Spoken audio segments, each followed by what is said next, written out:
اما بعد فاعوذ باللہ من الشیطان الرجیم بسم اللہ الرحمن الرحیم شہر رمضان الذی انزل فیہ القرآن صدق اللہ العظیم ببرکتہ ان اللہ وملائکتہ یصلون علی النبی یا ایہا الذین آمنوا صلوا علیہ وسلموا تسلیما الصلاۃ والسلام علیک یا سیدی یا رسول اللہ وعلی آلک واصحابک یا سیدی یا حبیب اللہ۔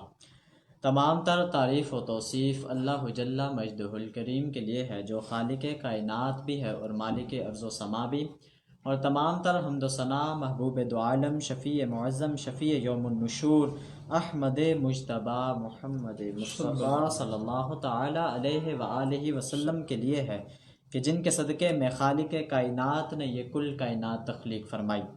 بفضلہ تعالی ایک مرتبہ پھر ہم موجود ہیں رمضان المبارک کی اس خوبصورت ٹرانسمیشن رمضان نور ایمان میں، اور آج کا جو ہمارا موضوع ہے انتہائی اہم موضوع میں سمجھتا ہوں اسے، چونکہ یہ موضوع ایسا موضوع ہے کہ رمضان کا اور اس موضوع کا بہت ہی گہرا تعلق ہے آپس میں۔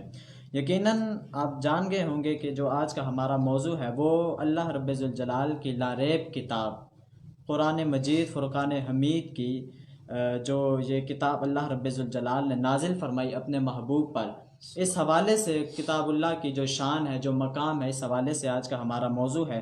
اور آج کے اس موضوع پر ہمارے ساتھ گفتگو کرنے کے لیے موجود ہیں حضرت علامہ مولانا قاری محمد عمران وسیم گولروی صاحب۔ سب سے پہلے تو مشکور و ممنون ہوں، آپ نے وقت عنایت فرمایا۔ آپ کے ساتھ موجود ہیں خطہ پٹھوار کی مشہور خوبصورت آواز کے مالک ہیں جناب قاری شفیق الرحمان نقشبندی صاحب۔ سب سے پہلے آپ کا بھی مشکور و ممنون ہوں، آپ نے بھی وقت عنایت فرمایا اور ہمارے اس پروگرام میں آ کر ہماری حوصلہ افزائی فرمائی۔ اللہ رب ذوالجلال آپ دونوں صاحبین کا آنا اپنی پاک بارگاہ میں قبول و منظور فرمائے۔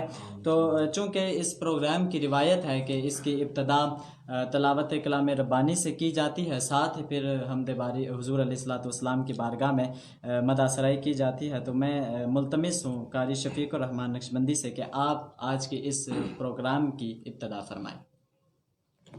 اعوذ باللہ من الشیطان الرجیم، سبحان اللہ، بسم اللہ الرحمن الرحیم، سبحان اللہ، انا اعطیناک الکوثر سبحان اللہ، فصل لربک وانحر سبحان اللہ، ان شانئک هو الابتر، سبحان اللہ، صدق اللہ مولانا العظیم، وبلغنا رسوله النبی الکریم الامین الرؤوف الرحیم، سبحان اللہ، ماشاء اللہ، صلی اللہ علیک یا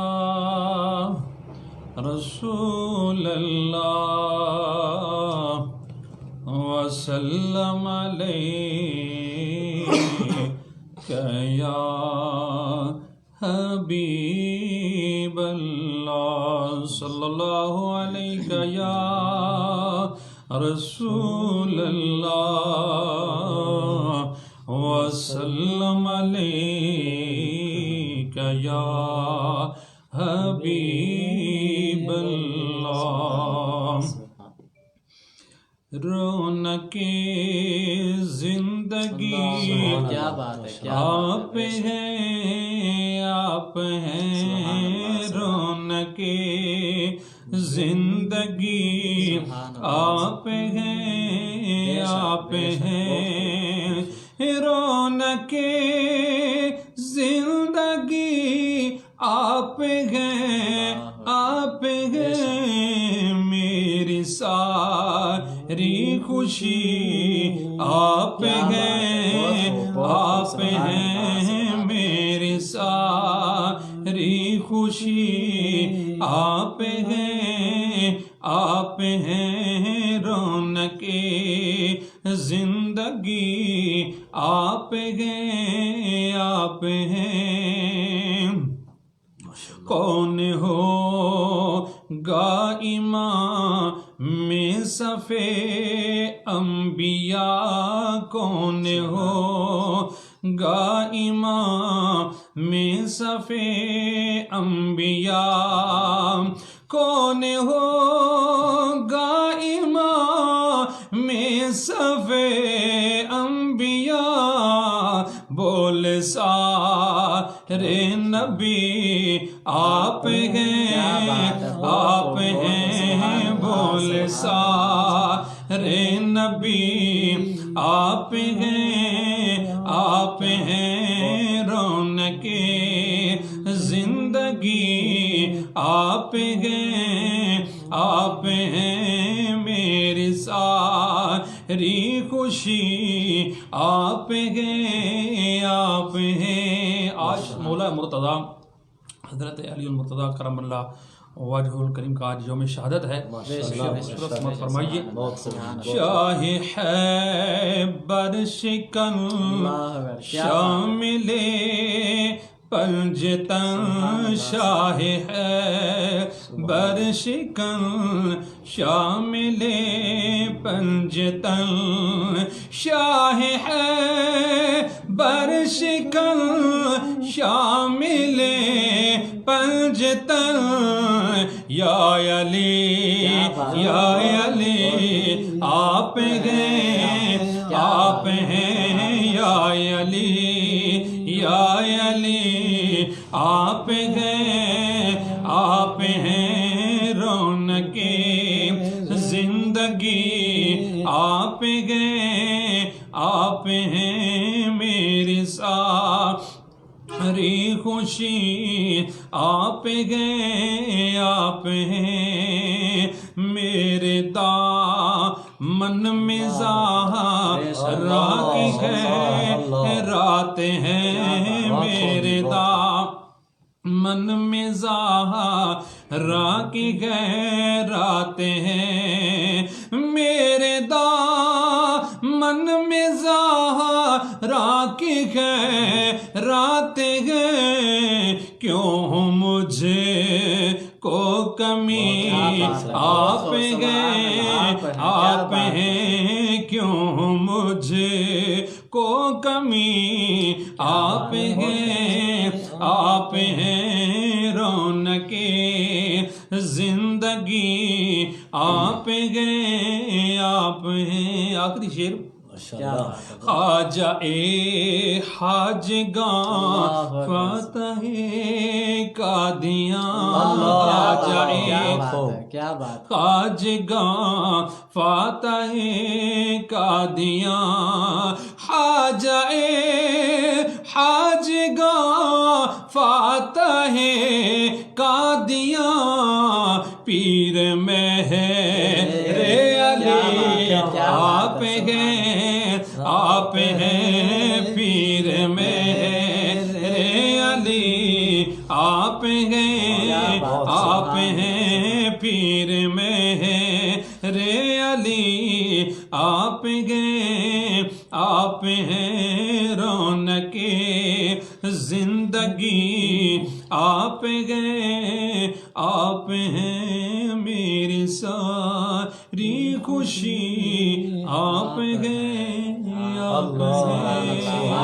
ماشاءاللہ بڑے خوبصورت انداز سے، بڑے خوبصورت انداز سے نعت رسول مقبول پیش فرما رہے تھے قبلہ حافظ و قاری شفیق الرحمن نقشبندی صاحب، اللہ رب الجلال آپ کی آواز کے اندر مزید برکتوں کا اضافہ فرمائے۔ بڑی خوبصورت انداز سے حضرت علی کی بارگاہ میں بھی حاضری لگوا رہے تھے۔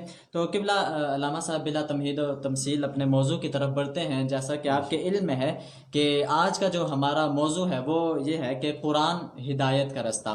تو سب سے پہلے تو ہمیں اور ہمارے ناظرین کو آپ بتاتے چلیے کہ رمضان چونکہ مہینہ رمضان کا ہے اور قرآن کی نسبت بھی رمضان کے ساتھ ہے، تو رمضان اور قرآن کا آپس میں تعلق کیا ہے؟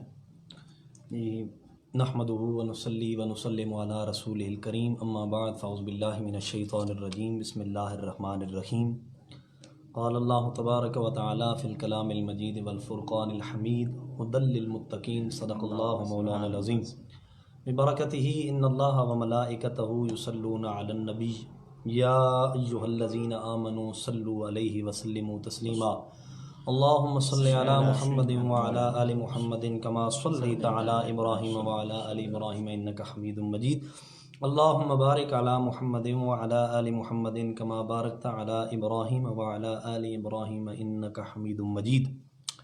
بعد از حمد و ثناء حضور رحمت عالم سید عالم نور مجسم شفیع معظم صلی اللہ علیہ وآلہ وسلم کی بارگاہ کے اندر ہدیہ درود و سلام پیش کرنے کے بعد میرے ناظرین و سامعین، آج میں رمضان نور ایمان ٹرانسمیشن سے قرآن راہ ہدایت کے عنوان سے آپ کے سامنے حاضر ہوں۔ میں مشکور و ممنون ہوں محترم المقام ولید بن سفیر صاحب آپ کا کہ آپ نے ہمیں یہ ایک عظیم موقع عطا فرمایا۔ اللہ تعالیٰ آپ کی اس کاوش کو اپنی بارگاہ میں قبول و منظور فرمائے، اور اس رمضان نور ایمان ٹرانسمیشن کے جو بانی ہیں محترم المقام حافظ ذی شان سلطانی صاحب، آپ کا بھی میں مشکور و ممنون ہوں کہ آپ نے ہمیں یہ عظیم موقع عطا فرمایا۔ اللہ کریم آپ دونوں حضرات کا یہ عظیم کام، یہ عظیم کاوش اپنی بارگاہ میں سے درجہ قبولیت عطا فرمائے۔ جیسے کہ آج کا جو ہمارا عنوان ہے بڑی اہمیت کا عامل ہے، بے شک قرآن اور رمضان کا بڑا گہرا تعلق ہے۔ ابتدائی طور پر اگر میں یوں کہوں کہ قرآن رمضان میں ہی آیا ہے، کیا بات ہے، بے شک یہ اس کا سادہ تعارف ہے، بے شک قرآن رمضان میں ہی نازل ہوا ہے۔ اور اللہ کا قرآن کہتا ہے یا ایھا الذین آمنوا کتب علیکم الصیام کما کتب علی الذین من قبلکم لعلکم تتقون، اے ایمان والو کتب علیکم الصیام، تمہارے اوپر رمضان کے روزے فرض کیے گئے ہیں جس طرح کہ کما کتب علی الذین من قبلکم، تم میں سے پہلے لوگوں کے اوپر فرض کیے گئے تھے۔ رب کائنات نے فرض کرنے کے ساتھ ساتھ رمضان کا جو مقصد ہے وہ بھی بیان فرما دیا کہ رمضان کا مقصد کیا ہے۔ فرمایا لعلکم تتقون، لعلکم تتقون، رمضان کے روزے اس لیے میں نے تمہارے اوپر فرض کیے ہیں کہ تاکہ تم لوگ متقی بن جاؤ، پرہیزگار بن جاؤ۔ تو رمضان اور قرآن کا بڑا گہرا تعلق ہے۔ یہاں رب کائنات نے فرمایا کہ روزے تمہارے اوپر اس لیے میں نے فرض کیے ہیں تاکہ تم روزے رکھ کر متقی بن جاؤ۔ اب جب متقی بن جائیں گے تو پھر کیا ہوگا؟ فرمایا الف لام میم ذالک الکتاب لا ریب فیہ ھدی للمتقین، فرمایا روزے رکھ کر تم متقی بن جاؤ، اور یہ جو قرآن ہے یہ متقین کے لیے ہدایت بن کر آیا ہے۔ قرآن متقین کے لیے ہدایت بن کر آیا ہے۔ ماشاءاللہ بڑے خوبصورت انداز سے قرآن پاک کا اور رمضان کا جو آپس میں تعلق ہے بڑے خوبصورت انداز سے آپ نے بیان فرمایا، جیسا کہ مختلف آیات بھی قرآن پاک کے اندر آتی ہیں قرآن پاک کی شان کے حوالے سے، جیسے آپ لو انزلنا ھذا القرآن لے لیں، شہر رمضان الذی انزل فیہ ھدی للناس کے آگے آپ لے لیں، اسی طرح مزید بھی قرآن پاک کے حوالے سے آتے ہیں۔ تو یہ تو ایک قرآن پاک کے اندر سے جو آیات ہیں یہ قرآن پاک کی شان کو بیان کرتے ہیں۔ تو کیا اسی طرح جب حضور علیہ الصلوۃ والسلام کی بھی فرمودات سے قرآن پاک کی کوئی شان ہمیں ملتی ہے؟ جی بہت اہم سوال آپ نے کیا ہے۔ میں اس کے اوپر دو حدیث آپ کے سامنے اپنے سامعین کو سنانا چاہتا ہوں۔ حضرت سیدہ طیبہ طاہرہ حضرت عائشہ صدیقہ رضی اللہ تعالی عنہا، آپ اس حدیث پاک کی راویہ ہیں۔ آپ فرماتی ہیں کہ میں نے اپنے کانوں سے حضور رحمت عالم سید عالم نور مجسم شفیع معظم صلی اللہ علیہ وآلہ وسلم کی زبان مبارک سے یہ سنا ہے، میرے آقا علیہ السلام نے فرمایا لوگوں جہاں قرآن پڑھا جاتا ہے، جس جگہ قرآن کی تلاوت کی جاتی ہے وہ جگہ اتنی روشنی والی ہو جاتی ہے، اتنی چمکدار بن جاتی ہے کہ آسمان والے اس جگہ کو دیکھنے کے لیے ترستے ہیں اور آسمان والے اس جگہ کو دیکھتے ہیں۔ اس طرح سرکار نے فرمایا وہ اس طرح دیکھتے ہیں جس طرح رات کے اندر آسمان کے اوپر ستارے چمکتے ہیں، تو ہم زمین پہ کھڑے ہو کر آسمان کے ستاروں کو دیکھتے ہیں، جس طرح ہم زمین پہ کھڑے ہو کر نا آسمان کے ستاروں کا نظارہ کرتے ہیں، اسی طرح اس جگہ کو آسمان والے دیکھتے ہیں جس جگہ محمد کریم کا قرآن پڑھا جاتا ہے۔ سبحان اللہ سبحان اللہ۔ یہاں سے بڑی توجہ طلب بات ہے کہ جس جگہ قرآن پڑھا جائے اس جگہ کی روشنی کا یہ عالم ہے کہ آسمان والے اس جگہ کو دیکھتے ہیں، جس جگہ قرآن پڑھا جائے اس جگہ کی روشنی اور اس کی شان کا عالم یہ ہے۔ تو پھر ایمان سے بتائے جس سینے میں میرے محمد عربی کا قرآن آ جائے اس سینے کی روشنی کا عالم کیا ہوگا۔ اور پھر میرے آقا علیہ الصلوۃ والسلام کی اگلی حدیث پاک سنیے گا، حضرت سیدہ طیبہ طاہرہ عائشہ صدیقہ رضی اللہ تعالی عنہا اسی حدیث پاک کے راویہ ہیں۔ میرے آقا علیہ السلام نے فرمایا ہر شے کے اوپر ایک نہ ایک وقت بہار آتی ہے۔ اللہ اکبر، کیا بات ہے۔ رات کو آسمان کے اوپر جب ستارے چمکتے ہیں تو یہ آسمان کی بہار ہے۔ زمین کے اوپر بھی جب درخت سرسبز و شاداب ہوتے ہیں، ٹھیک ہے جی، یہ زمین کی بہار ہے۔ انسان کے اوپر بھی ایک بہار کا وقت آتا ہے جب انسان کے اوپر جوانی کا عالم ہوتا ہے، تو یہ ایک انسان کے لیے موسم بہار ہے۔ بہرحال میرے آقا علیہ الصلوۃ والسلام نے فرمایا میرے غلاموں کائنات کے اندر ہر چیز کے اوپر کوئی نہ کوئی بہار آتی ہے۔ میرے آقا علیہ السلام نے جو اگلی بات ارشاد فرمائی، یقیناً وہ سینے میں اسے جگہ دینے کے لیے ہمیں کوشش کرنی چاہیے. میرے آقا علیہ السلام نے فرمایا میرے غلاموں ہر چیز کے اوپر کوئی نہ کوئی بہار آتی ہے, میری امت کی بہار میرا قرآن ہے. جب میری امت قرآن سے جڑی رہے گی تو اسے کبھی بھی خزاں نہیں آئے گی, اسے ہر وقت اس کے اوپر بہار ہی بہار ہوگی. تو یہ ہے سرکار دو عالم صلی اللہ علیہ وسلم کی حدیث پاک کی روح سے قرآن کی شان. ماشاءاللہ بڑے خوبصورت انداز سے قرآن پاک کی جو شان تھی وہ حضور علیہ الصلوۃ والسلام کے فرمودات سے کے ذریعے سے ہمارے درمیان میں پیش کر رہے تھے. بڑے خوبصورت آپ کا انداز بیان بھی ماشاءاللہ بڑا خوبصورت ہے. یقین کیجئے بڑا لطف آ رہا ہے, اور یقیناً ہمارے سامعین بھی, ہمارے حاضرین بھی بڑا اس کو دل جمی سے سن رہے ہوں گے, اور امید کرتا ہوں وہ اسے سنیں گے بھی, سن کر انشاءاللہ تعالی عمل پیرا بھی رہیں گے. تو آج کل قبلہ علامہ صاحب آپ دیکھ رہے ہیں کہ امت مسلمہ جیسا کہ بہت سارے مسائل کے اندر گری ہوئی ہے, ہمیشہ جو ہے ٹینشنز بڑھتی جا رہی ہیں.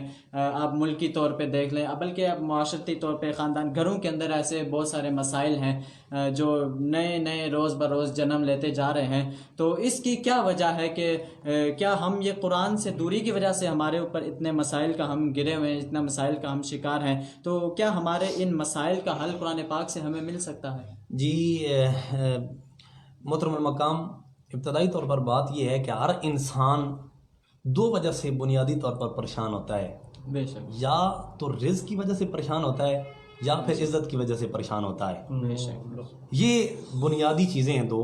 ہر انسان چاہے وہ غریب ہے, چاہے وہ امیر ہے, چاہے وہ جس خاندان سے, جس قوم سے, جس شعبے سے تعلق رکھتا ہے, وہ چاہتا ہے کہ مجھے عزت بھی ملے اور مجھے رزق بھی ملے. بے شک. بے شک. اب بنیادی وجہ یہ ہے کہ ہمارے جو مسائل ہیں جن کی وجہ سے آج ہم پریشان ہیں, اس کی بنیادی وجہ یہ ہے کہ ہم قرآن سے دور ہو گئے, قرآن سے اپنا دامن ہم نے توڑ دیا ہے. اور ہمیں اقبال علیہ رحمہ نے کہا تھا نا کہ وہ معزز تھے زمانے میں مسلمان ہو کر, ہم خار ہوئے تارے کے قرآن ہو کر. اب میرے آقا علیہ الصلوۃ والسلام کی حدیث پاک سنیے. میرے آقا علیہ الصلوۃ والسلام کی مجلس لگی ہوئی ہے, ایمان سے بتائیں کہ اس مجلس کا عالم کیا ہوگا جس مجلس کے اندر جناب سیدنا صدیق اکبر بھی ہوں گے, جناب فاروق اعظم بھی ہوں گے, جناب عثمان غنی رضی اللہ تعالی عنہ آپ بھی ہوں گے, جناب حیدر کرار بھی ہوں گے, جناب بلال بھی ہوں گے, اور جہاں آمنہ کے لال بھی ہوں گے. اس مجلس کا عالم کیا ہوگا. تو میرے آقا علیہ الصلوۃ والسلام کی مجلس لگی ہوئی ہے. میرے آقا علیہ السلام نے فرمایا میرے غلاموں, میں قرآن کی ایک آیت ایسی بھی جانتا ہوں اگر میرا امتی دن میں ایک مرتبہ اسے پڑھ لے, اللہ اس کی عزت کے مسئلے کو بھی حل فرما دے گا, اس کے رزق کے مسئلے کو بھی حل فرما دے گا. تو صحابہ کرام نے عرض کی جی یا رسول اللہ صلی اللہ علیہ وسلم, وہ کون سی آیت ہے جو اتنی شان والی ہے, جتنی فضیلت والی ہے, اتنی وہ برکت والی آیت ہے کہ اگر آپ کا امتی ایک مرتبہ اسے پڑھے تو اللہ اس کے سارے مسائل حل فرما دیتا ہے؟ جی یا رسول اللہ بتائیں وہ کون سی ہے. تو میرے آقا علیہ الصلوۃ والسلام نے, میں یہ خصوصی توجہ کا طلبگار ہوں اپنے سامعین سے کہ جو سننے والے ہیں, میرے آقا علیہ الصلوۃ والسلام نے فرمایا یہ آیت میں پڑھنے لگا ہوں, میرے غلاموں آپ یاد کر لو, یہ تمہارے عزت کے مسئلے کو بھی حل کر دے گی, تمہارے رزق کے مسئلے کو بھی حل کر دے گی.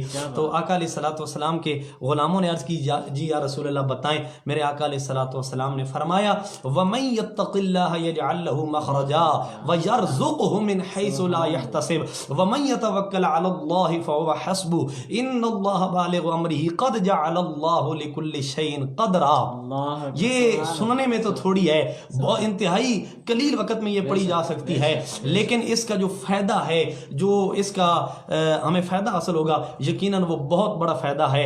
آج ہم قرآن سے اپنا اگر دامن جوڑ لیں, اپنا رشتہ قائم کر لیں, تو یقیناً بجائے اس کے کہ ہم جہاں دنیا داروں کے دروازے پر جا کر جہاں ذلت کا سما اپنے لیے پیدا کر رہے ہیں, اگر اپنے مسائل کا حل قرآن سے ڈھونڈیں گے تو میرا اللہ ہمیں ہمارے مسائل کو بھی حل کر دے گا, اللہ ہمیں دونوں جہان کی عزتیں بھی عطا فرما دے گا. میں اب یہاں اتنا کہوں گا کہ جس قرآن کی ایک آیت پڑھنے کا یہ عالم ہے, جس قرآن کی ایک آیت پڑھنے کا یہ ثواب ہے, تو ایمان سے بتائیں اگر محمد عربی صلی اللہ علیہ وسلم کا ایک غلام پورا قرآن پڑھے گا, میرا اللہ اسے کتنی عزتیں عطا فرمائے گا. میں ایک حدیث پاک یہاں پر کوٹ کرنا چاہتا ہوں. میرے آقا علیہ الصلوۃ والسلام کا فرمان ذی شان نے فرمایا من قرأ سورۃ الواقعہ فی کل لیلۃ لم تصبہ فاقۃ ابدا. میرے آقا علیہ الصلوۃ والسلام نے فرمایا میرے غلاموں, اگر ایک بندہ ہر روز رات کو